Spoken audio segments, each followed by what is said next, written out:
जय श्री राम मेरे सारे दर्शकों को। आज हमारे साथ है परम पूज्य संत श्री विनोद जी महाराज, द्वारका मोड़ विपिन गार्डन, न्यू दिल्ली, पतनकोटा रोड। जय श्री राम गुरु जी। जय श्री राम, जय श्री राम।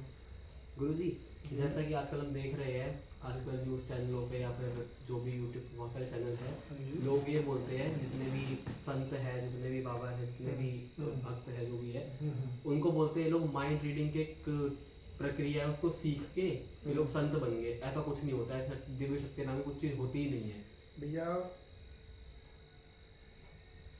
विज्ञान अभी हमारे उस स्थान पे नहीं पहुंचा जहाँ जिस स्थान पर संत महात्मा लोग पहुंच गए हैं। विज्ञान अभी कहीं नहीं पहुंचा एक प्रकार से देखा जाए। और बात रही माइंड रीडिंग की, तो माइंड रीडिंग भी होती है। आजकल लोग माइंड रीडिंग भी कर रहे हैं, जो कि ट्रिक के तौर पे भी कर रहे हैं, और ध्यान साधना भी होता है। ध्यान साधना भी होता है। माइंड रीडिंग से आप ये जान सकते हो कि उसके दिमाग में क्या चल रहा है, लेकिन माइंड रीडिंग से ये नहीं जान पाओगे उसकी समस्या का समाधान क्या है।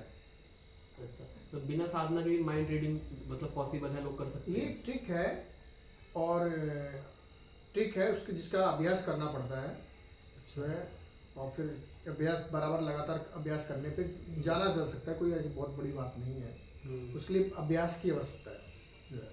अच्छा, जैसे कि हमने देखा था बहुत सारे माइंड रीडर आए थे, तो कुछ लोग क्या करते हैं, कुछ ट्रिक दिखाते हैं अपनी, वो फोन में ही सेट करके आते हैं कुछ। तो वो तो देखो, जैसे जादूगर अपने जादू दिखाता है, तो वैसे ही माइंड रीडर भी है अपना, वो कुछ सीख करके आते हैं, कुछ अपने ट्रिक दिखाते हैं। अच्छा, आंखों का धोखा है वो दिखाते हैं।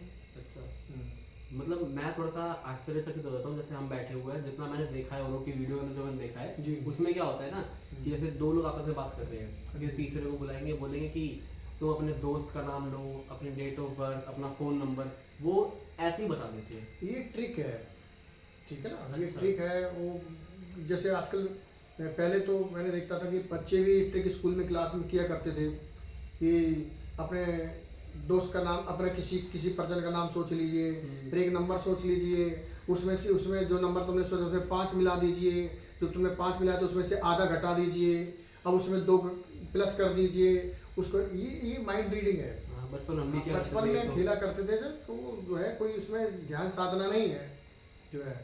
अब जो माइंड रीडर है तो करते हैं, जो समाज में के लोग जो है उनको ट्रिक दिखाते हैं अपना जो है।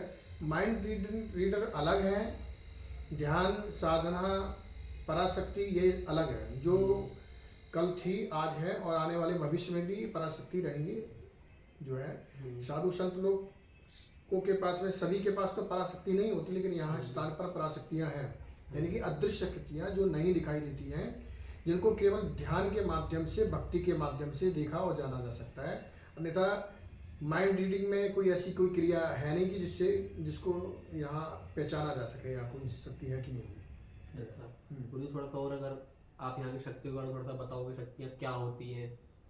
बहुत सारे लोग हमारे दर्शक हैं जिनको पता ही नहीं इन चीज़ों के बारे में। शक्तियाँ देखो, जैसे भांति भांति के जगत में लोग हैं, और तरह तरह के जो लोग हैं, अपने तरह तरह की विचारधारा रखने वाले लोग हैं जी।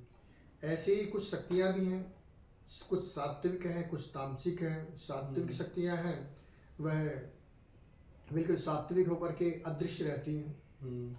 जो तामसिक हैं वह मांस, मदिरा यानी शराब, बलि, ये सब खा पी करके जो है अदृश्य रहती है।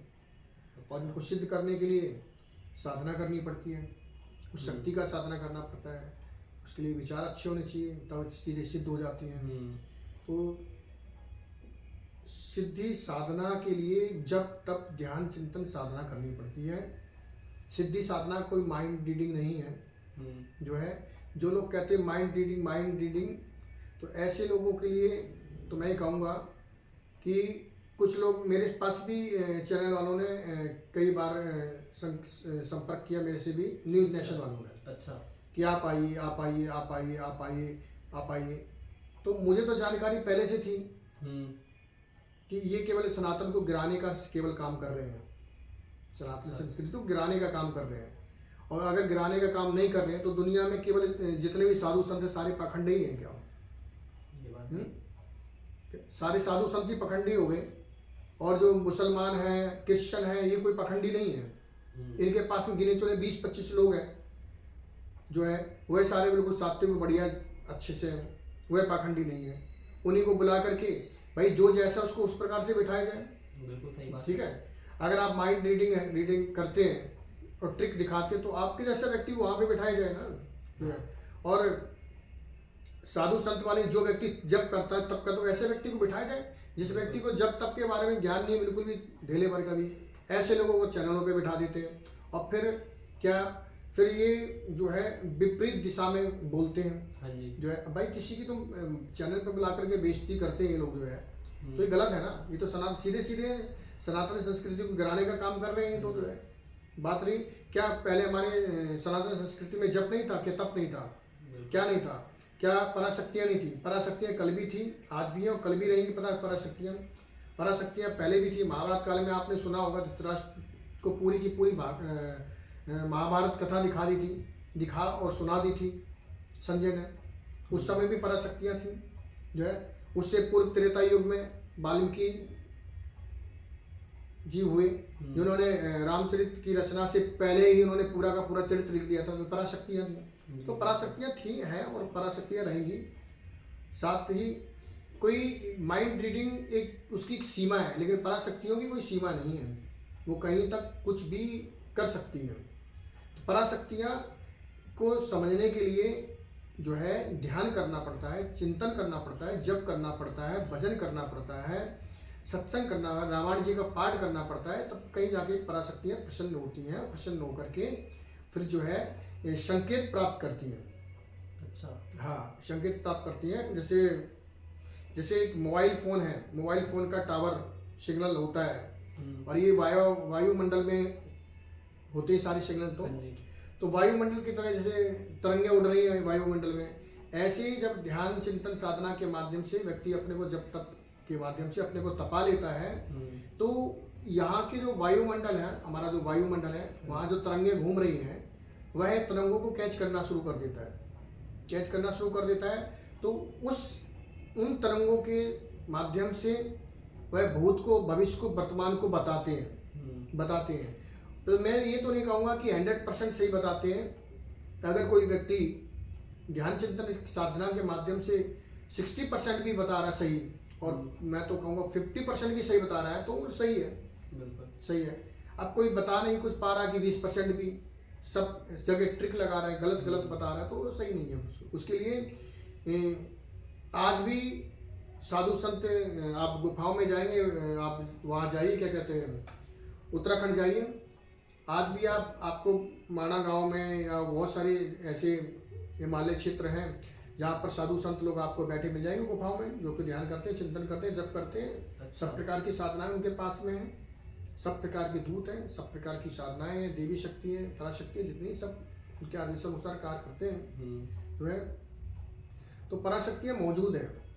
पराशक्तियाँ को जानने के लिए आप सोचोगे पराशक्ति कोई दिखाओ, कोई पराशक्ति कोई दिखाने की कोई दुकान की वस्तु तो है नहीं कि हम आपको खोल के दिखा देंगे भैया देखो ये पराशक्ति है। और ट्रिक तो आपकी है, दुकान की वस्तु है एक प्रकार से। ये तो 5 साल का बच्चा भी जो है माइंड रीडिंग कर सकता है, कोई बहुत बड़ी बात नहीं। 2-4-6 महीना सीख करके कर सकता है, ट्रिक लगा सकता है। लेकिन ये ट्रिक नहीं है। इसके लिए कुछ लोग कहते हैं साधु बाबा, ढोंगी बाबा, फलाना पखंडी, सब नाटक करते हैं। तो बाबा कोई बनाने से नहीं बनते, बाबा प्रारब्ध से बनते हैं। अगर तुम पूर्व जन्म